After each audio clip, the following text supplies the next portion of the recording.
Welcome everybody, welcome. It's a lovely May day.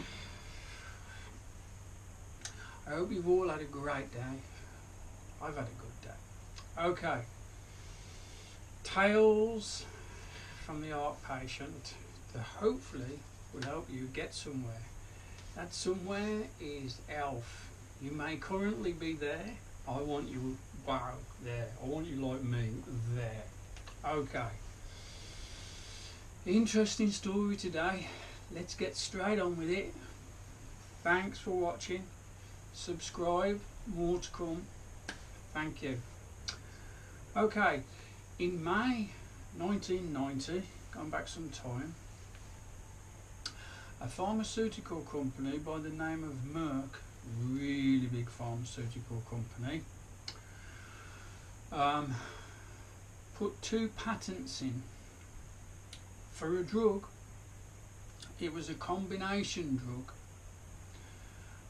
It was a statin drug, so here we go. It was a cholesterol lowering drug, and they were ambitious to get into that market because, like I said many times, that market is very, very valuable, generates lots of money for the companies who are involved in it. Pharmaceutical companies average, I believe there's 10 statins at the minute on the market, don't quote me on that, and each one turns over in, I think each one turns over about 6 or 7 billion per year. Incredible amounts of money, that. Okay, so let's go back to Merck Pharmaceuticals, who applied in the US Patents Office. I don't have the numbers. I could get the numbers, but I don't have the numbers. You can't remember everything. And they wanted to combine a chemical with a statin. So this chemical happened to be Coenzyme Q10. Now, Coenzyme Q10 is made by almost every cell within the body. There's a high concentration of Coenzyme Q10 in your heart. And you know what? I think when I was trying to bring this drug together, they knew that statins lower the levels of Coenzyme Q10. Because, like I said, now stick with me, I know we get into this mouthful. Excuse me. Statins work through the liver. The only way you can lower cholesterol, you can forget all that margarine stuff, and you know, you can forget all that, right? You can lower cholesterol by sunlight, but it's temporary, right? Your liver will always make up the shortfall, right? Cholesterol will be converted in the bloodstream into vitamin D, which is apparently effective at 70% of all cancers. Interesting stuff. Okay, we'll not go in there today. I'm sticking with. So the system, the biosynthesis of cholesterol in the liver is the acetyl-CoA, HMG, CoA reductase system. Now the system itself consists of 15 alterations, right? 15 alterations. And while I'm on the subject, I would like to say, right, that cholesterol is made up of nitrogen, sulfur and phosphorus, which make up proteins. Ironically enough, there is no fat in there. If there is, I've never found it. Now, I couldn't honestly say that the liver's not capable of it, but like I said, the fat theory is social engineering. Okay, I'll keep coming back to that with margarine manufacturers and drug manufacturers, but let's stick to the story. So when you take and you'll all recognise one. You'll all recognise these. I blanked it off on purpose because, like I said, I'm here to give you information and so you can make informed choices, so you can get your health back, right? I'm not here to get sued by any of the people who make this stuff, right? And I'm really not interested. So I've got to be careful what I say and what I expose. A lot of you are familiar with this. This is a statin. This is a statin my father takes, right? No, he doesn't listen to me either. He doesn't listen either. Right? So you see, the only way to lower cholesterol is with a statin drug, and that works through the liver. Well, the interesting thing about, and this is gone back to the Merck Pharmaceuticals thing, which I've known for a long time. It's common knowledge these days. I don't know whether you know it. When you work through the liver, right, the system you're working on is the HMG-CoA reductase system. Now, unfortunately, right, that reduces this. Coenzyme Q10 will be 40% down, right? Now, the interesting thing about this chemical is, like I said, it's produced all over your body. It's ubiquinol, right? Ubiquinol, right? And it's ubiquitous to every cell, right? So no matter what you eat, it all ends up as ATP, adenosine triphosphate, and that's what actually goes into the cell and powers something called a mitochondria. The mitochondria are the best engines on the planet, right? If only McLaren could make mitochondria, wow, wouldn't they have a car? Wouldn't they have a car? Because the mitochondria are absolutely amazing little engines that power every cell. Now, if I say to you, where's the highest concentration of mitochondria?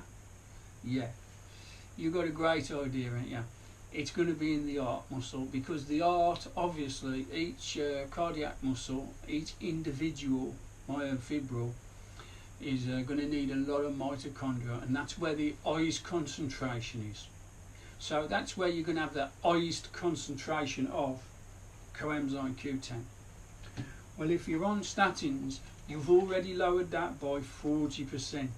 Now 40% is very close to 50%, right? So if I say to you, how would you like, people who are watching this and you're on statin drugs, would you like another 50% more energy? I bet you would, wouldn't you? Wouldn't that be good? Well, you can get that, see, right? If you take the supplement version of coenzyme Q10. Now, I will be leaving a link where a great version of it is, the one I use. I do not use this one, I blanked it out. This is an old one and it wasn't very effective, right? There are people in the supplement game who actually know what they're doing. Right, with that said, I don't know why, but I think it was bringing the drug to market very quickly that Merck never actually combined the two. They never actually put a statin drug with a coenzyme Q10 in. What I'd like to tell you is, I feel like the doctor should have told you this, right? The doctor really should know this. I don't know why doctors don't tell patients this. They're going to write a prescription for to lower the levels of their cholesterol via the liver, and they're not going to tell them, well, by the way, Mrs. Smith, you should think about taking coenzyme Q10 because you will have energy levels that deteriorate and drop by 40%. That's a lot of energy, guys. That's a lot of energy. Is it worth it? Yeah, definitely. It definitely works, right? I only use stuff that works, right? tried and tested by me, the guinea pig. Like I say, I no longer myself use statins, right? I'm not telling you not to, I don't. One of the problems early on when I was on statins that I had to overcome was that very problem I've just told you about, coenzyme Q10. Ubiquitous to every cell in the body, and at the very end of the day, it don't matter what you eat here and what goes through here, when it gets to cell level, it's ATP, adenosine triphosphate, which is very cyclable into adenosine phosphate, which adds a molecule to it, your body does, being a fantastic machine your body is, and then it becomes ATP again. It's cyclable, and that's the system, right? It requires coenzyme Q10 to make that happen. Like I say, the highest concentrations are in the heart, liver and the large organs, but myself, from the reading and the research I've done, I think the highest concentrations of mitochondria, the engines, without a doubt, is in the heart, for obvious reasons. It's an autonomic muscle. It has to work 24/7. When it stops working, you're in trouble, like I found out and like some of you guys have found out, right? But hey ho, we're here, we made it. Skill of a surgeon, nice nurses, great stuff, and great doctors. We're not knocking them out, we're trying to make informed decisions to get you from here to here. Okay, so 40%, like I say, Merck Pharmaceuticals knew about it in the 90s. They never brought it to market, and neither did any of the manufacturers. It is more expensive, and it takes longer to bring some of those drugs to market when they've got two things in the same tablet.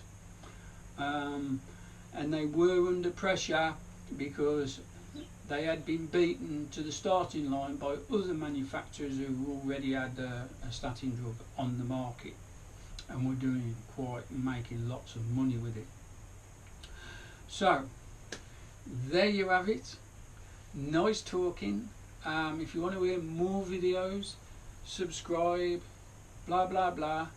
Have a nice day. Go away and think about that one. Really interesting. Ubiquinone becomes ubiquinol. It has an antioxidant effect as well, so it's protective, right?